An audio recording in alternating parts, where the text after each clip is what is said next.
Boas, estamos começando mais um Expresso Jurídico, aquele podcast que tem a pretensão de fazer esse mundo maravilhoso para nós advogados, para nós que lidamos com a justiça, esse mundo das leis, esse fascinante mundo das leis, com as pessoas, com as empresas que têm dificuldade de entender por que a gente é tão fascinado em leis tão complexas e difíceis, né? E hoje, para minha alegria, eu tenho aqui como convidada a doutora Silvia, que é uma colega minha de conselho, uma das advogadas trabalhistas mais brilhantes aqui no estado do Rio, professora, com um currículo invejável e que eu estou tentando trazê-la há meses e ela não tem tempo, e ela hoje conseguiu dispor desse tempo e eu agradeço desde já a sua presença. E, Silvia, eu que agradeço. E eu queria começar, primeiro, lógico, te agradecendo aí o tempo. Né? Imagina, eu que agradeço. E segundo, eu queria começar com uma coisa. Esse mundo trabalhista que vocês vivem hoje, eu acho que nos últimos anos passou por uma reformulação, né? Por tantas novidades, né? Que eu fico imaginando o que deve, quais são os grandes desafios hoje para uma empresa, né, se adequar a essas novas normas trabalhistas que me parece estão pupulhando por todos os cantos aí. Perfeito. Assim, direito do trabalho é aquela coisa, né? Eu amo, eu odeio, né? Eu escolhi amar, né? Para sorte de quem me tem como assessora, eu escolhi amar. Mas porque o direito do trabalho, ele por si só, ele já tem essa evolução, né? Onde ele sente todas as evoluções da sociedade. Então, se a sociedade está mais tecnológica, a gente vai ter iniciativas tecnológicas. E, ao lado de lá, a empresa que está focada no negócio, que está focada no resultado, muitas vezes é um pouquinho deixado de lado. E a conta é cara. Então, o maior desafio que eu digo hoje para as empresas é ela ter esse pensamento de acompanhar e de prevenir para esse tipo de demanda. Então, posso dar alguns exemplos para você. Utilização de tecnologias, por exemplo, como foi o home office na pandemia.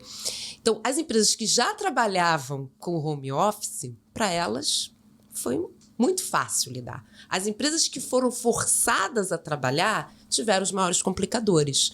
Carga horária, como é que eu controlo, como é que eu disciplino, etc. Então, a prevenção e ter esse acompanhamento, esse treinamento de entender o que o mercado está exigindo e se adaptar o quanto antes é o melhor resultado.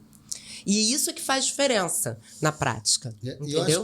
Eu acho que a justiça do trabalho, apesar de não advogar na área, eu sou fascinado pela história da justiça do trabalho, né? Quando você pega o Getúlio, né, que cria as primeiras leis trabalhistas, né, e etc., faz toda essa reforma aí dentro da filosofia dele, né, do trabalhismo, do equilíbrio, né, do capital com o trabalho, né, e até as pessoas entenderem que isso... O próprio empresariado ainda, naquela época muito tímido, né, brasileiro, né, eles entenderem que essa força de trabalho não podia ser explorada como era e criar esse equilíbrio. Eu acho que a lei trabalhista ainda tem muito esse papel ou isso é coisa do passado porque as demandas são outras? Porque cria esse equilíbrio econômico, né, que às vezes os próprios empresários não percebem. Não, é necessário. A gente não pode imaginar, e aí infelizmente tem alguns pensamentos dessa ordem, que são opostos. Capital e trabalho são opostos. Capital e trabalho não são opostos. Se eu não invisto no mercado de trabalho, eu não tenho o mercado consumidor. Porque se eu não tenho mercado de trabalho, não tem fonte de renda, não tem fonte de renda, eu não tenho consumo, não tem como consumo, não tem compra, e aí fica o ciclo. Então, a gente precisa ter esse equilíbrio porque eu preciso de ter um mercado de trabalho consumidor. É essa a prática. E aí cabe ao legislador se adaptar às demandas que esse mercado de trabalho está exigindo, mas que também atende ao empresariado. Então, vou dar um exemplo aqui da terceirização lá quando foi imaginada, no finzinho da década de 90, né, quando se pensou na terceirização, e ela é um modelo adotado. Qual foi a ideia da terceirização? O empresário que tinha lá, por exemplo, um negócio de montagem de veículos. O foco dele era carro, é montar o carro, é pegar a famosa folha de Flandre, fazer lá o carrinho dele para vender, para produzir. Ele não tinha que se preocupar com quem estava nos serviços gerais, com quem estava na segurança, com quem estava cuidando da tecnologia, da informática. O foco dele precisava ser o objeto de lucro. Daí a questão da atividade fim e atividade meio. Então, a ideia é o quê? Concentrar na produção, para a produção ter a maior qualidade possível e deixar aquelas atividades periféricas com empresas que a especialidade era atividade periférica. Essa é uma proposta que acabou indo para o papel de trazer essa ideia. É isso que a gente precisa entender. Que o legislador ele pode se adaptar a essas necessidades de mercado, dando esses instrumentos e ferramentas para o bem maior, que é todos terem acesso ao mercado de trabalho. Você agora me fez lembrar uma reforma, quando estava quebrando, que é histórico. A primeira coisa que ele fez foi aumentar o salário dos funcionários para que os pobres funcionários pudessem comprar os carros da Ford e tirou a Ford da falência. Né? Isso é fantástico. Exatamente. Né? É uma jogada de gênio. Mas independente do legislador, aqui não estou puxando sardinha para o nosso lado, não, mas eu acho que o advogado também tem uma responsabilidade muito grande, né? Sim. A gente hoje vê um volume de ações estúpidas em todo o judiciário, né? E você vê que o próprio ministro Barroso, presidente do Supremo, a OAB aqui no Rio, né? Todo mundo hoje pensa na desjudicialização. Né? É impossível que a gente continuar levando ao judiciário, né, essas demandas de uma forma tão absurda em que todos nós sabemos qual é o resultado daquilo. Né? Eu acho que aquela história de que o advogado é o primeiro juiz da causa, né? Com certeza. Isso no trabalhista, essa coisa funciona no sentido de... eu não sei, estou pensando aqui dentro da área civil que a gente faz muito isso, né? Fazer campanhas de acordo, mitigar no sentido com o próprio judiciário de promover mutirões dos processos que já estão ali, fazer essas campanhas internas nas empresas, né? De evitar as demandas e melhores acordos. Isso existe na área trabalhista? Ou por que o volume de ações trabalhistas aumentaram tanto? Existe, a gente tem proposta, Semana da Conciliação, mas você tocou num ponto muito interessante. No civil existe um mutirão. Então, as empresas se colocam lá e vamos propor acordos na Semana da Conciliação. Isso ainda não tem nos trabalhos. A gente tem Semana da Conciliação, a gente tem o Sejus, que é um órgão que se presta a esses acordos, mas a gente tem, por conta de um entravezinho na norma seletista, que diz que, em tese, os direitos trabalhistas são irrenunciáveis. Então, mas isso em tese, porque se for num processo, se for numa audiência, se fizer um acordo, o juiz vai assinar. Mas aí volta aquela questão que a gente falou da assessoria. Da empresa que tem muito receio. Certa vez eu tive um cliente, ele tinha lá 8 demandas, eram 8 demandas pequenas, e ele falou, olha, eu estou preocupado porque se as pessoas não entrarem com a ação, olha só, não entrarem com a ação, não vou poder fazer acordo. Eu falei, pelo amor de Deus, temos aqui um instrumento que é o acordo extrajudicial, que já veio desde 2017, onde você pode formular esse acordo e o judiciário homologar. Não, porque depois eles vão entrar com ação. Eu falei, pelo amor de Deus, eu estou te afirmando que o juiz vai homologar. Houve uma resistência, ainda há um pouquinho do judiciário, que diz eu sou mero homologador, mas, enfim, ele pode, sim, passar os olhos. Mas é o que a gente tem? A prática ainda é menor do que devido. E aí o que acontece? A gente tem, infelizmente, magistrados que recebem aquele acordo judicial e dão andamento como se fosse uma ação. Marca audiência. Não existe. Ele faz uma avaliação do acordo, mas existe. Só que, dada essas resistências e dado desconhecimento, porque eu te asseguro, a maioria das empresas não sabe que tem. Não sabe que tem esse acesso, fica com receio da assessoria, fica com receio de talvez colocar no papel e aquilo ali não ser bem visto. Vira um documento contra o empresário, né? Exatamente isso. A mesma exigência que ela tem com o CAT, né? Exatamente. O cara escorrega, ela diz, não vou assinar CAT, mas você tem que assinar CAT. Mas eu não sou culpada. Eu falei, mas o CAT não é confissão de culpa, meu. Exatamente. O CAT é uma obrigação, mas em nenhum momento você disse que a culpa do escorregão é sua, mas enfim. Essa resistência. Então, a gente tem sim, e aí eu me filio à sua ideia de fazer isso para mudar. Eu acho que isso é iniciativas que tem que ter. Das empresas também, o judiciário com a empresa, fazer esse tipo de movimento. Falei, quais empresas que estão dispostas aqui? Temos ali, mas ainda é bem pouco. É mais empresas que já estão ali com o pé em recuperação judicial, sabe? Que tem um estímulo por causa de uma ordem de pagamento, mas ainda é muito menor do que a gente poderia fazer para desjudicializar. Porque eu fico imaginando, quer dizer... Muito menor. Esse aceleramento, esse aumento, né, dessas demandas trabalhistas, eu acho que vem muito de, por exemplo, assédio. Né? Todas essas coisas que eram tratadas na vara civis, né, de indenizações, quando são de relações de trabalho, ela foi para a Justiça do Trabalho. Perfeito. Né? Eu imagino que isso tenha feito, pelo menos que a gente vê no civil, imagino que na trabalhista seja a mesma coisa, né? Que tenha um grande número. As empresas hoje, elas têm políticas, ou como é que você é uma advogada, uma experiente profissional, uma influente advogada, trabalha, não fala, até que como professora, eu acho que isso é uma questão de educação, né? A gente tem um problema daqui, mas a gente tem um futuro, trabalhar os nossos profissionais, inclusive futuros magistrados e advogados, que a gente saia da nossa mentalidade do litígio e vá para a mentalidade do acordo. Né? Mas essa questão de... As empresas hoje têm... ou você, como advogada, o que você indicaria para as empresas para fazer essas políticas tipo compliance ou políticas de proteção?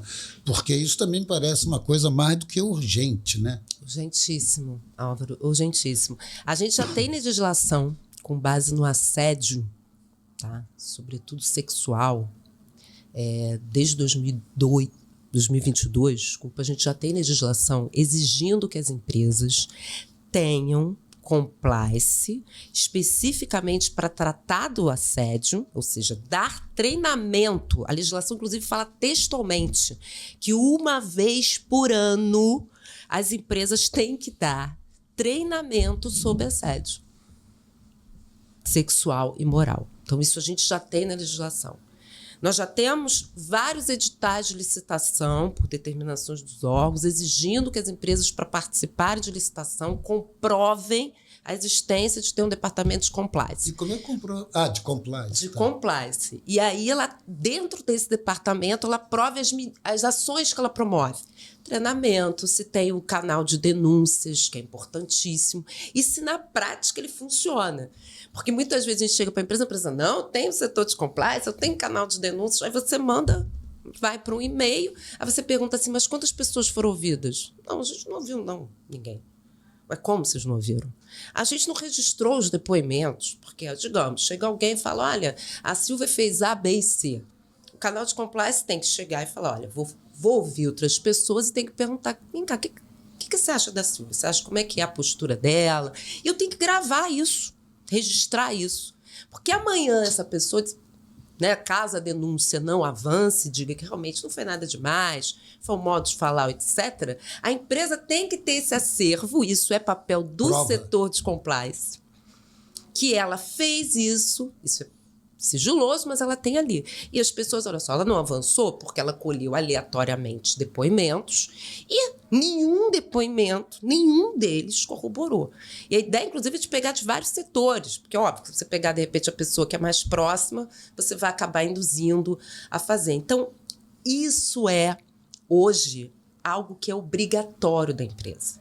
E digo mais, Álvaro, no caso do assédio sexual, as empresas não têm ideia da repercussão processual disso. Porque o CNJ, ele já tem um protocolo de perspectivas de gênero. E é aí que eu digo, a empresa não sabe porque não tem, talvez, uma assessoria que vá acompanhar. E se houver uma ação trabalhista por assédio sexual e o réu que é a empresa, pedir o depoimento pessoal pelo protocolo de gênero, ele é prova.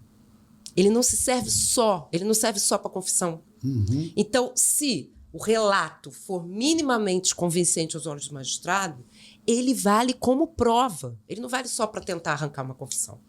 Então, ou seja, a empresa que está numa ação de assédio, a última coisa que ela tem que pensar é de pedir o depoimento pessoal. E elas pedem. Dependendo de quem está do lado, vai falar, ó, vai quase abrir um champanhe. Porque é prova. Então, se a pessoa for detalhista no depoimento, acabou. E esse treinamento que você falou, você tem experiência em fazer esses treinamentos? Sim, a gente faz em bastante empresas, uma vez por ano, que é o que a lei exige, né? Seja de assédio, e a gente passa pelos 2 assédios. O assédio moral e o assédio sexual. Uhum. E aí isso é filmado, porque se chegar alguém, olha, tá aqui, a gente fez o treinamento, dia tal, tá filmado. Eu peço para as empresas filmarem o treinamento. Tem uma lista de presença, tem certificado, papel, gente, que a pessoa fez o treinamento, tem provinha, né, com 5 perguntinhas para a pessoa dizer o que você entendeu do treinamento, que é a prova que ela fez o treinamento. E esses treinamentos, na sua opinião, como professor, essa coisa, eles são eficazes, efetivamente são eficazes, ou é aquela coisa para cumprir tabela, sabe? Para dizer, se vier uma ação, a gente diz que liberou nossa responsabilidade, a culpa é do funcionário. Né? Tem treinamento de tudo quanto é gosto, né? Seja É cardápio sincero, à la carte. Vamos combinar. Mas, assim, quando você faz com um profissional, e aí a gente tem outros, eu sempre coloco professores nos treinamentos, exatamente por conta da didática. E uma das coisas que são muito interessantes quando você faz esses treinamentos, que você percebe, é quando você faz esse testezinho, essa provinha, que você coloca uma questão e, às vezes, você compara de um ano para o outro que a resposta mudou. Então, isso é sensacional. Então, você vê primeiro ano a pessoa estranhou, poxa, mas eu não posso botar apelido? Poxa, mas eu não posso? Não concordo. No segundo ano, ela diz, eu tenho que primeiro saber interpretar se a pessoa aceitou o apelido. Se ela não aceitou... Então, isso é muito bacana, que você vê essa evolução. Então, aí você percebe que a pessoa está... Cai efetivamente esses índices. Entendeu? Ela está incorporando aquilo ali, pelo menos, que a gente sempre coloca, pelo menos aqui dentro da empresa. Né? Pelo menos aqui ter esse policiamento, né? Eu queria aproveitar aqui o teu testemunho de quem está nos assistindo, dos que estão aqui presentes, para dizer que isso não é nenhuma consulta, apenas uma dúvida, que é dessa comunicação violenta, né, que também me parece que é uma coisa... E eu fico imaginando o que seja uma comunicação violenta. Se ela é verbal, se ela é escrita, se ela pode ser das formas, e como é que a gente... Como é que se identifica isso? O que é uma comunicação violenta e o que é uma pessoa mal educada que não sabe se expressar, né? Porque eu acho que essas coisas ficam muito tênues, né? Fica mesmo. E quando a gente está na boa fé, a gente fala, o fulano é mal educado. Quando você está na má fé, você fala, vou processar a empresa porque o chefe fez uma comunicação violenta. Não, ele é só mal educado. É isso, né? Mesmo. Como é que é isso? Me ensina, por isso que eu estou falando, gente, é só conversa. Você pode me ensinar isso, né? Porque eu acho que deve ser dúvida de muita gente, né? Não, é perfeito, é perfeito. Porque a gente somos humanos, né? E a gente leva para o ambiente de trabalho, que é onde a gente, teoricamente, passa a maior parte do nosso dia, todos os nossos hábitos. Né? E as pessoas, muitas vezes, até se adaptam ao modo, né? Eu trabalhei com pessoas que eu falei assim, gente... Eu não sei se ele rosna ou se ele fala, porque já fala... E isso não é uma comunicação, embora aparente ser, mas não é uma comunicação violenta. Comunicação violenta é aquela comunicação absolutamente impositiva com uma agressão velada. Então, fala, pô, você é burro. Teoricamente é isso. Você é burro, você não entendeu isso. Né? Então, olha, você não... Gente, ela fez comunicação violenta, que eu acabei de falar que eu sou burro, que eu não entendo disso, tem vocês por Então isso é uma comunicação violenta. E aí a gente coloca isso de outra forma. Você não está entendendo. E aí eu preciso que você me diga o que você consegue entender ou se de fato isso é algo difícil para você. Porque muitas vezes a pessoa não tem uma habilidade para fazer alguma coisa, e aí cabe também ao gestor entender isso, que fica dando ponta de faca. E aí avaliar se vale a pena alocar em outro lugar, se vale a pena manter, porque temos que entender isso. E do que ficar essa briga, esse esforço. Em risco o tempo todo. E não falo judicial, não, eu falo de desarmonia da própria equipe, né? A gente sabe o quão importante é você. E acho que esse treinamento de. Eu não sei se o termo certo, me desculpa, humanização, ou seja lá o que for. Hoje está se adotando isso, né? Comunicação não violenta. Inclusive, o Tribunal de Justiça do Estado do Rio de Janeiro fez recentemente, em setembro, um treinamento. Ele fez um curso, a Escola de Magistratura fez um curso muito interessante sobre isso, comunicação não violenta, de judiciário, de servidor, mas aí aberto ao público, geral, para ver a importância disso. E, obviamente, esse treinamento é fruto de, provavelmente, questões envolvendo assédio moral.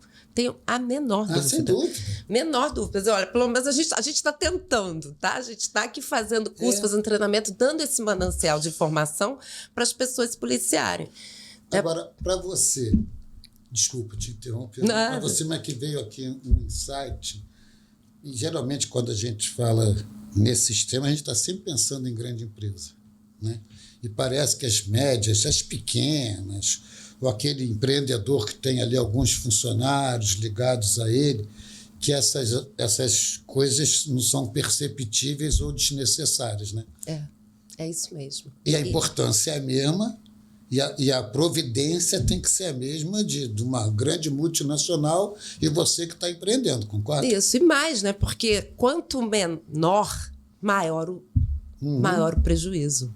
Porque o grande, ele ainda tem um respaldo, né? Ele tem que cuidar com a imagem dele, que isso é uma questão que o compliance cuida, né? A imagem dele no mercado. Ele tem essa preocupação por causa do tamanho. O pequeno, ele esquece. Eu não tenho estrutura. Ele acha que muitas vezes isso é extremamente oneroso e não é. E vai pagar lá na frente, vai se fazer muito mais, causar um transtorno e um dano financeiro do porte daquela empresa muito maior, porque se eu tenho 10, um ganhou, é o efeito cascata, meu amigo. Um ganhou, vai os outros 9 entrar. Tem um limite assim... O que seria o número de funcionários ou prestadores de serviço que a lei impõe que você tenha todos esses compliance, todas essas regras e normas claras, os treinamentos, como você diz, tem ou isso é da mera responsabilidade do empresário?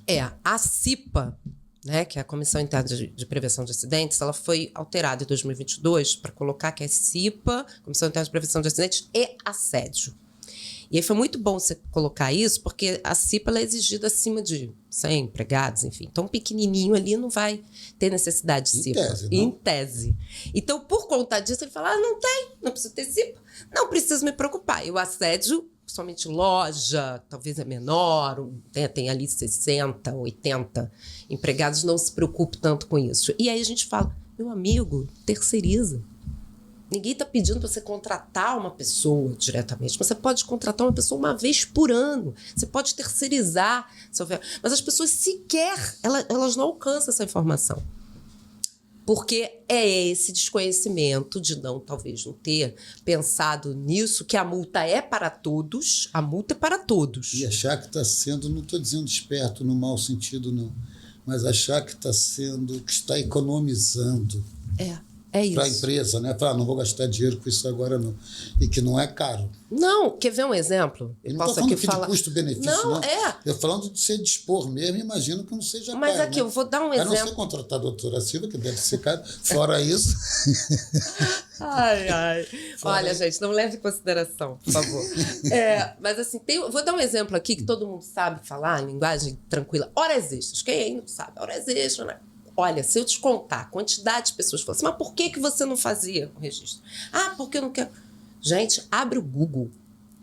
A gente tem controle de ponto pelo celular, custando, sei lá, acho que é R$10 a cada 5 pessoas. Eu não estou brincando, não, porque é tudo eletrônico, é um software. Ele vai abrir, ele vai registrar, ele já registrou a hora, emite relatório. Então, gente, não tem desculpa. Mas trabalha na rua, não tem celular. pega o celular do gerente, faz ali, ó, preencheu, botou um código, que é o código que aquele empregado tem, está registrado.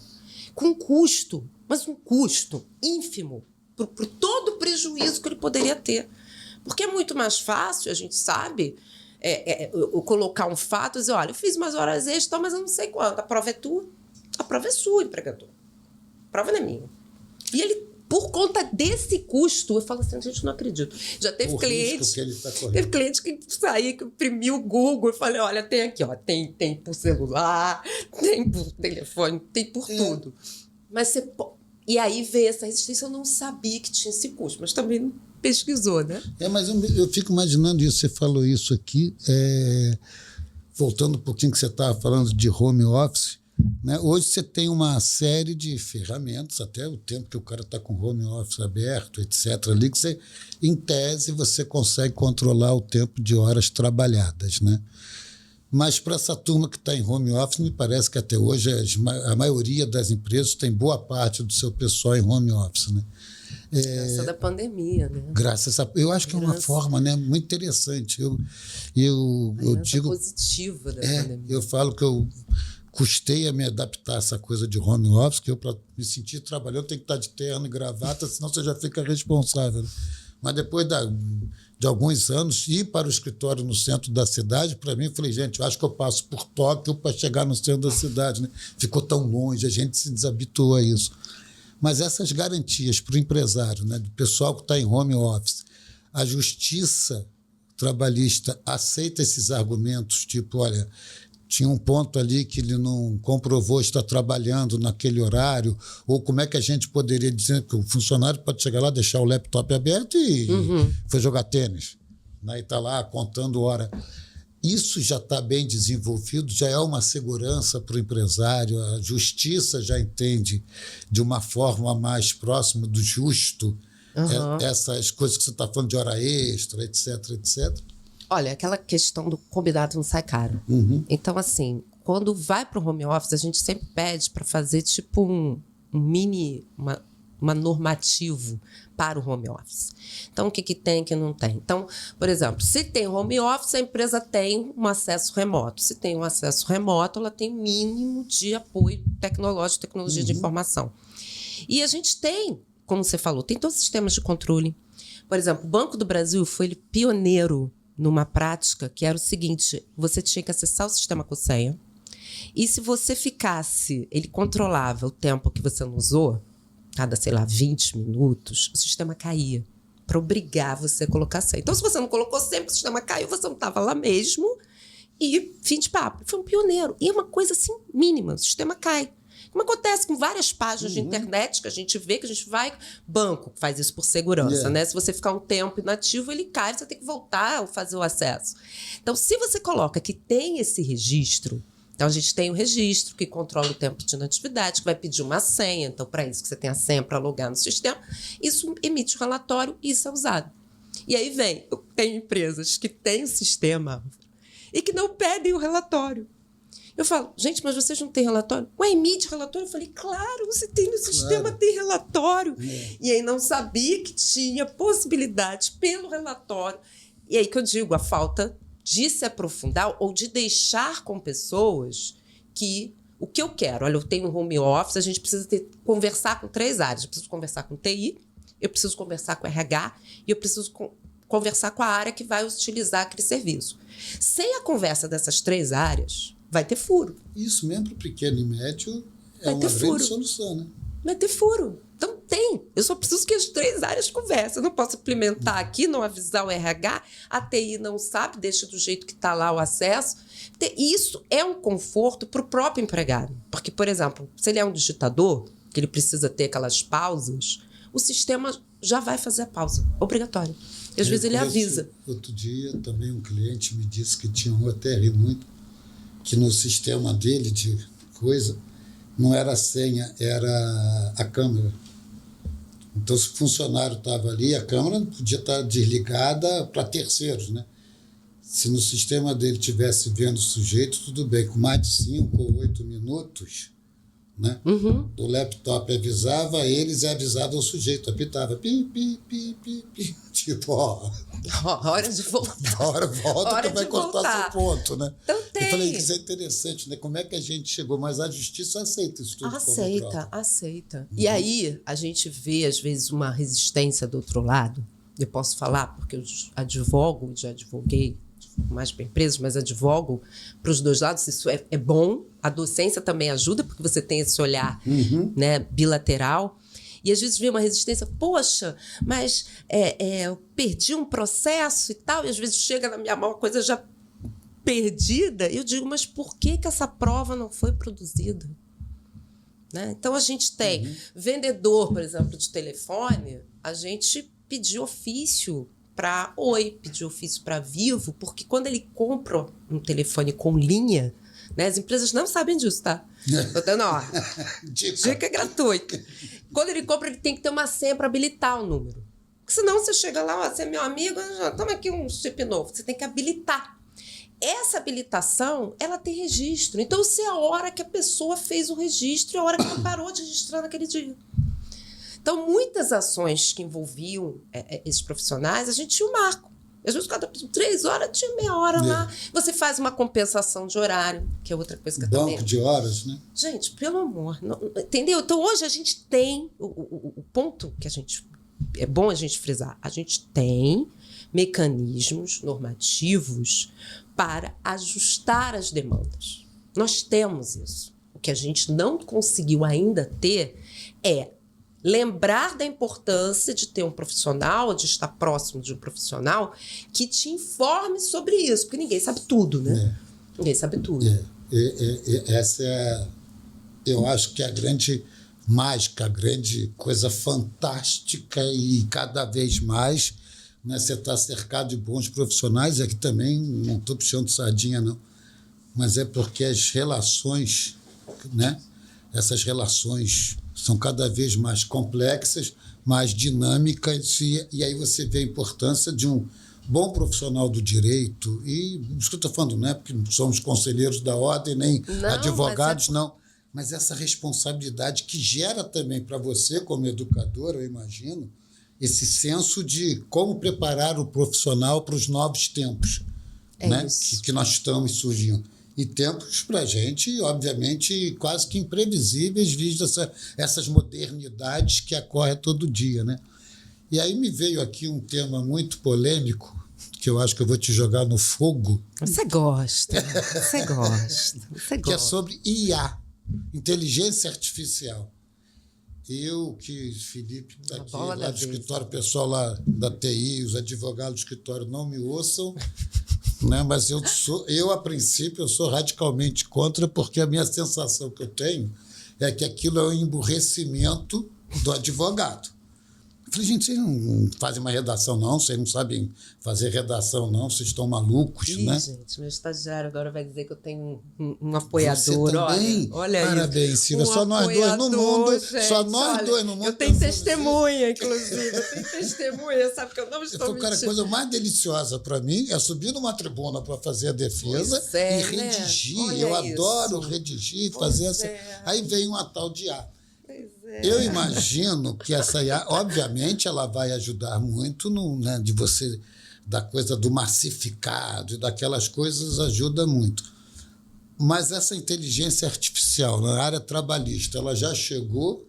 De que forma ela chegou? Como é que você vê isso? Não, já chegou e aqui, como a gente apertou as mãos, né? Assim, o primeiro olhar foi assim, o que é isso? Como é que um robô vai fazer uma petição se ele não enxergou? Aí a gente tem, né, na internet, você descreve o caso. Eu falo, gente, o tempo que eu estou descrevendo, eu estou fazendo a minha petição, gente. Porque eu descrevo para ele poder levar para a petição.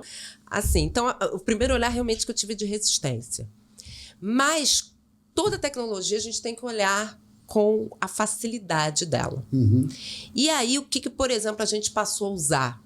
A IA. A IA, ela é aquela que a gente... Aqui, isso entrega a idade, gente. Que o juiz chamava de nariz de cera. Todo mundo sabe que a gente tem mais de 18 anos. Que o juiz chamava de nariz de cera nas sentenças, porque ele deixava aquelas pré-formatações. Exatamente. Então, a gente tem que usar o IA como isso. Então, assim, ela facilita no momento, por exemplo, eu tenho que fazer uma liminar de desbloqueio de uma penhora online.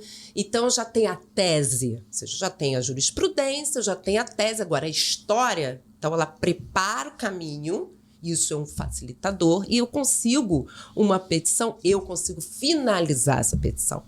É claro que se a gente tiver diante de um caso idêntico, é um caso, né, como a gente teve aí várias situações, a própria questão do FGTS, que eram questões mais básicas, né? A gente conseguia ali pegar um modelo que realmente eram questões idênticas. Então, ela tem essa facilitação. Mas a gente precisa olhar para a inteligência artificial sem tirar o humano. Porque o direito, toda a estrutura do direito, ele só é possível com olhares diferentes sobre o mesmo ponto. Senão acabou o direito. Se eu não tenho um ponto, você não tem outro, acabou a discussão, acabou lide, acabou o judiciário, acabou tutela, acabou tudo. Então, eu fico imaginando que esse grande segredo, né, ou que nos fascina, né, porque eu falo que se você quer ter uma vida tranquila, você vai ser médico de hospital público, né, porque do advogado é muito pior no seu dia a dia, né? Porque o que nos fascina é exatamente essa sensação de ter que aprimorar, porque a gente tem que estar estudando o dia inteiro, tendo que estar lendo. E eu acho que quando a gente é muito novo, e ontem na ordem a gente estava discutindo isso sobre desjudicialização, a gente fica com aquela coisa do litígio, né? Eu vou ganhar. Hoje em dia eu acho que a gente mudou, e você como professor, imagino que tem essa visão ou não, né? Hoje não, a gente está muito mais preocupado com a conciliação, com um acordo. Eu acho que é uma humanização, né? ou uma expectativa de que as pessoas entendam que a justiça não está ali para garantir, né, que alguém ganhou a briga. É isso. É outra coisa, é que a justiça foi feita. É isso. Né? Eu acho que tem isso. E aí, dentro dessa coisa, eu acho que a IA pode ser muito interessante, desde como você está mais uma vez me ensinando, né, de que a gente pegue isso aqui e transforme isso. Tá bom, você pode fazer o grosso, mas o refinamento, a humanização dessa petição, a opinião disso aqui, o olhar para o caso, isso vai ter sempre que ser do ser humano, né? Com certeza. Né? Me desculpe os estagiários presentes, isso. Mas a IA faz quase que o serviço do estagiário, traz o grosso. E a gente vai refinar em cima disso. Né? É isso. Então, assim, ela faz 80, 90, ou seja, ela deixa o trabalho pronto, que os mesmos muitas vezes fazem.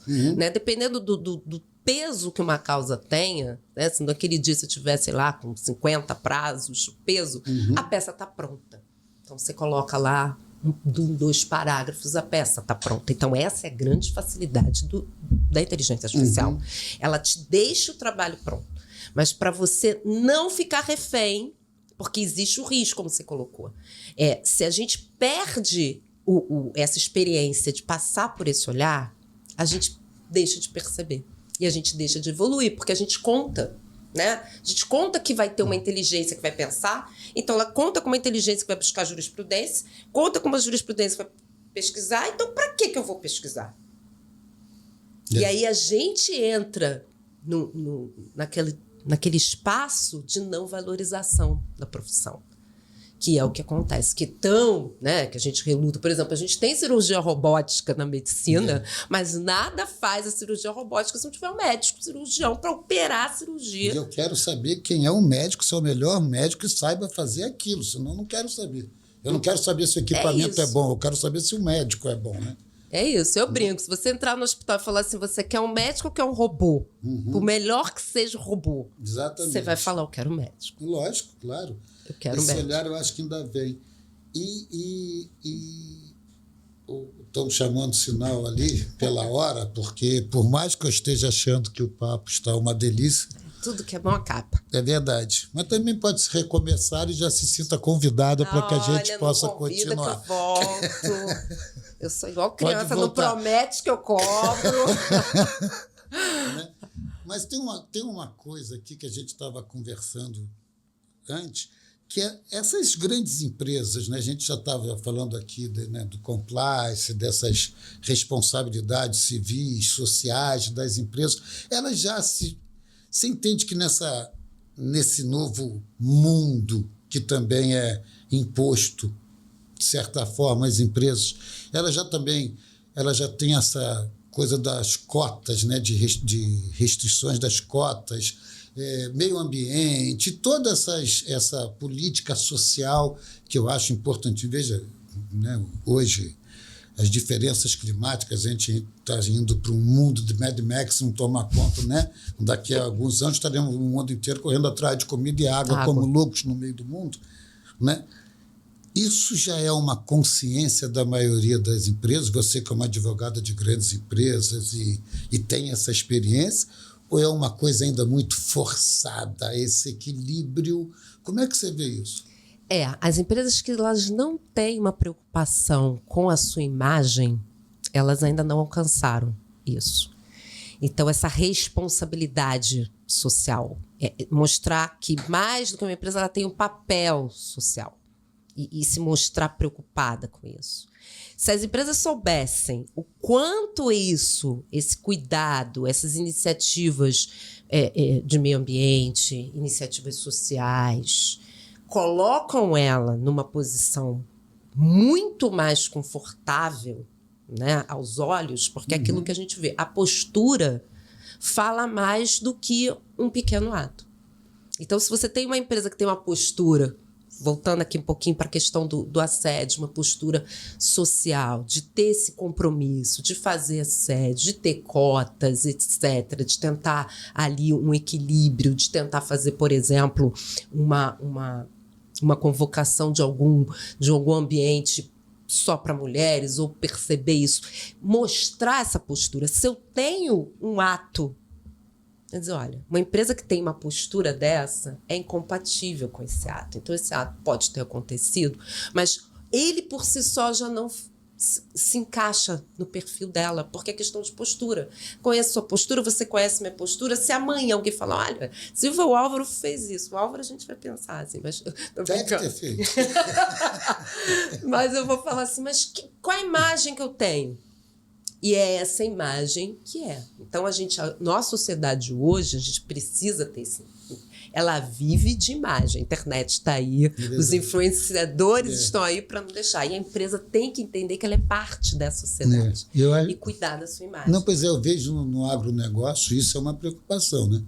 Você vê que até no Brasil hoje o grande problema é que o agronegócio briga muito pela preservação do meio ambiente, né? Enquanto o pequeno ou médio ainda está nessa coisa extrativistas, e o que atrapalha muito, né? As exportações. E esses selos de qualidade, né? Os orgânicos. Orgânicos. Orgânicos, mercado dos orgânicos. Eu me lembro aqui no Expresso, Michel Tawil, que tem uma grande rede de confecções, a Blumen, entre outras, não sei o quê, que quando ele estava aqui dando a entrevista, ele falou, a gente tem que ter uma consciência muito grande. Por exemplo, eu tenho certeza que eu faço o exemplo que ele dá, melhor sunga, porque o meu tecido é tal, o meu cadarço é tal, a linha que eu costuro. Então, eu sei quanto custa uma sunga para sair da minha loja, eu sei como é que eu tenho que fazer isso, e a gente tem a mania de comprar uma sunga muito mais vagabunda, feito num outro país, em que o imposto vai ser recolhido num outro país, em que é de exploração infantil ou feminina, que está trabalhando num país da Ásia, costurando aquilo, que vem para cá de péssima qualidade, e o cara acha que economizou ou está sendo esperto, e a gente não tem essa consciência. É isso. Eu acho que essa consciência como um todo, né, nós...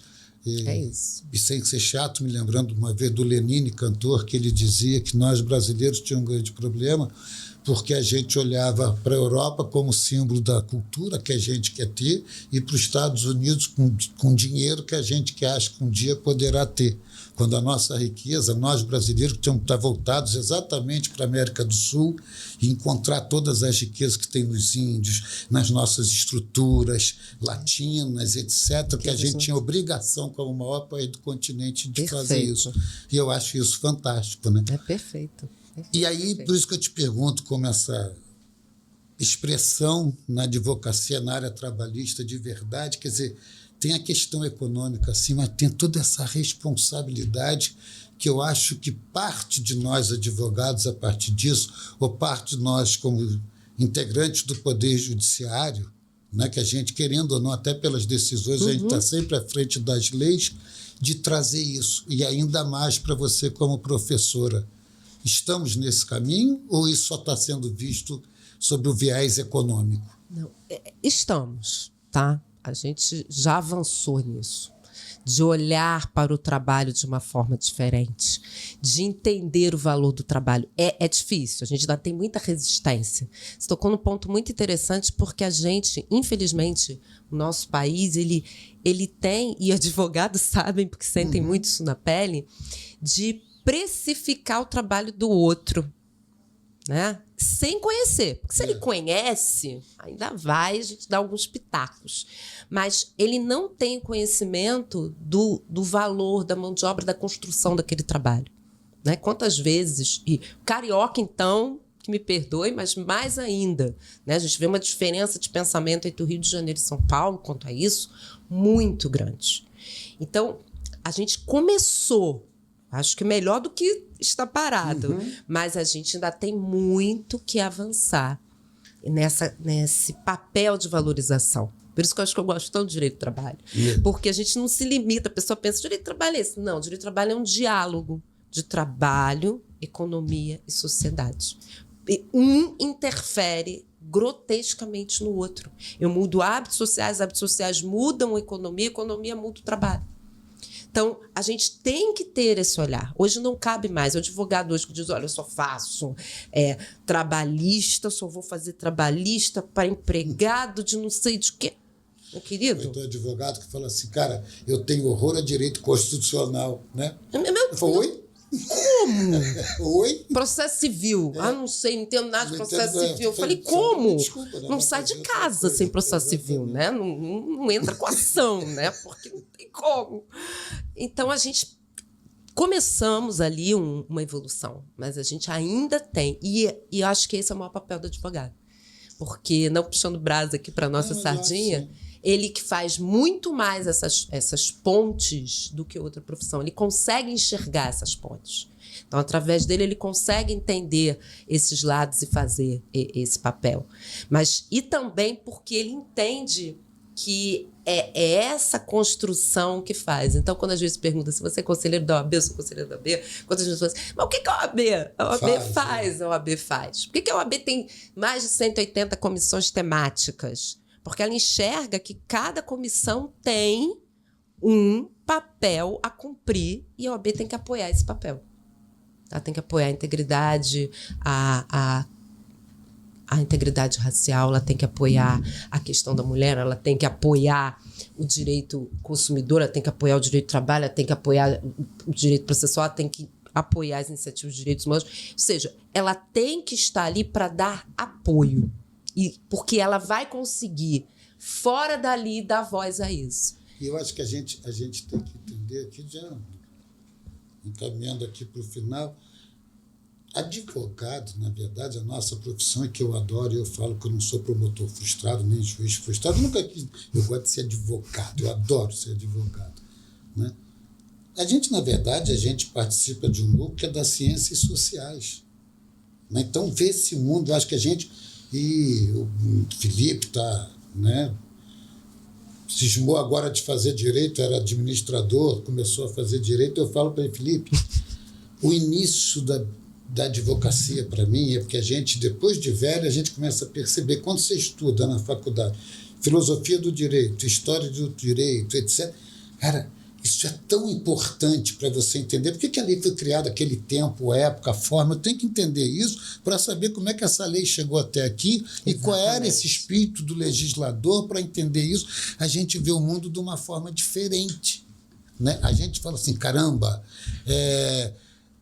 querendo ou não, o exercício da advocacia, né, é o prenúncio do que está por vir. Nós temos, eu concordando com você, essa obrigação de ter esse olhar com mais acuidade, com mais atenção, porque as relações que vão ser legisladas daqui a anos, nós estamos com aquele problema ali. Nós vamos criar essa necessidade e nós temos que defender essas necessidades, né? E ontem eu vi um juiz federal numa palestra muito interessante, a gente estava compondo a mesma mesa, em que ele dizia, aliás, uma juíza federal aqui do Rio, que ela dizia que eles, juízes federais, advogados da União, procuradores da República, eles estudavam o direito mais clássico, que se perguntasse a eles notas de rodapés, eles responderiam sem hesitação. Mas que invejava o advogado, porque o advogado estudava o direito no sentido de sair do conflito. Como é que eu acho uma saída? Como é que eu resolvo isso? Né? E conforme a gente ia conseguindo resolver, nós, em verdade, estavam criando as teses, nós estávamos desenvolvendo o direito, né? Essa evolução do direito, e criando os caminhos para a sociedade como um todo. Eu falei, gente, até que enfim eu ouço uma juíza falar isso. Né? Fantástico. Né? E isso é a mesma sensação que, para mim, o direito do trabalho, nesse sentido, como o direito de família, são os mais latentes dessa sensação, não? Com certeza, com certeza. E todas as alterações que a gente vê acontecendo, elas só aconteceram porque houve movimentos que levaram. Muitas vezes as pessoas falam assim, olha, mas o tribunal está decidindo o tribunal não decide sozinho. O tribunal decidiu porque teve um movimento de uma advocacia que colocou, mas tem papel político? Tem. Mas mesmo com papel político, ele não pode sair e criar uma norma. Ele pode alterar, sim, a sua jurisprudência. Mas essa jurisprudência só acontece por causa do papel do advogado. Do papel político do advogado, né? Porque a gente bota o político como se fosse uma coisa suja. Não, é o papel político do cientista social de resolver. A demanda social, para obrigar a olhar para aquela demanda social e pensar de uma forma diferente com aquela norma que talvez já não se adapte àquela situação. Esse é o papel do advogado. Então, ele tem esse papel meio alquimista de transformar a norma em uma mudança social. Isso é muito bacana. Olha, com essa frase aqui, eu encerraria, claro, porque não tem mais nada para falar, acabou, né? Mas eu vou fazer o seguinte, antes que eles me expulsem daqui. Também não é raro acontecer. Também não é raro acontecer. Eu queria saber o que você, para a gente se despedir aqui, para onde essa advocacia trabalhista, ainda mais empresas, etc., para onde vocês estão caminhando? Olha, excelente a pergunta, porque a gente vive um momento em que existem olhares que dizem assim, olha, querem acabar com a justiça do trabalho. E aí eles talvez olhem de uma forma estruturada, né? Como é que eu posso acabar com um direito que ele existe e vai sempre existir, não no formato, mas que ele existe. Então, se eu olhar para qualquer país em formatos, a gente tem a defesa do como o trabalho vai ser feito. Então, as pessoas têm uma resistência à mudança, eu tenho, você tem, o que vem por aí, quanto tempo vou levar para me adaptar, será que tudo que eu estudei? Mas a gente precisa ao invés de ter medo da mudança, acompanhar essa mudança com o nosso compromisso de dar aquela contribuição que a gente tem de que é útil. Então, isso é difícil, por isso a resistência, porque é muito mais fácil me rebelar, falar não quero, do que o teu trabalho de modificar. Então, tudo que a gente tem, essa questão do direito do trabalho, eu acho que está causando receio por conta de todas essas iniciativas que estão acontecendo. Mas se eu pudesse resolver aqui, o ponto ali do direito do trabalho é a ausência de compromisso. E aqui eu não estou falando de A ou de B. A gente está falando de ausência de compromisso. Alguém não entregou o que se comprometeu a entregar. Então, vamos para obrigações, e direitos e obrigações, com o olhar dos princípios próprios, etc. Mas é um compromisso. Então, como é que a gente muda isso? Incentivando o inadimplemento, incentivando demandas por conta desse não compromisso, ou fazendo com que as partes se ajustem ou criem mecanismos das partes entenderem o valor desse compromisso. E isso é mais importante. Isso é um papel pedagógico. A gente não pode mais aceitar que a falta de educação vai fazer com que pessoas que não compreendam sejam contratadas e dizer que essas pessoas que foram contratadas porque não têm esse conhecimento deixem de ser protegidas, porque de fato elas não têm conhecimento. Mas eu posso oferecer para essas pessoas a oportunidade, que a gente também não tem essa cultura, né, que é um papel que existia antes, quando a gente tinha a reclamação verbal dessas pessoas terem assessoria, para não se dizer que elas estão desassistidas. Então, investir numa mediação com personagens públicos, e aí vem aqui o meu pitaco, eu acho que a gente tinha que investir na justiça do trabalho com concursos para mediadores. Isso eu acho que tem que ter. Servidores que façam o papel dessa mediação. Para aquele que está ali, que não tem a capacitação técnica, poder negociar com o apoio desse mediador, e aquele que está lá entender o peso dos seus compromissos. Então, a gente não tem isso. Então, fica aí a dica, até se você se candidatar a senador, por favor, providencie esse movimento. Esse movimento, não vou poder. Tá. Mas é verdade, eu acho que estamos caminhando, como disse a doutora Viviane ontem, da AGU, né? Trocar a justiça do litígio pela justiça em busca da paz. É um conceito diferente, né? Doutora Sílvia. Doutor Álvaro. Eu queria muito lhe agradecer. Desculpa tomar o seu tempo. Imagina. Porque eu quase que dobrei o tempo que eu tinha dito que era, mas boa. porque a conversa estava tão boa. Você fala um pouco, né? Nós dois. Eu queria agradecer a todos vocês que estão nos assistindo, agradecer a doutora Sílvia. Pedir, Felipe, se você puder, sei lá, ou polícia, ou qualquer coisa, para fazer ela forçar, voltar ela a vir aqui, para que a gente possa terminar isso. Não precisa. Vamos celebrar a paz. Celebrar a paz, assumir o compromisso pacífico aqui. Não, mas porque eu acho que quando o papo é bom, a entrevista flui e vai e voou. Com certeza. Voou isso aqui. Eu nem senti. Pois de verdade. E eu queria agradecer a todo mundo, em especial a você. Querido. Obrigado. Foi um prazer, de verdade. Muito obrigada.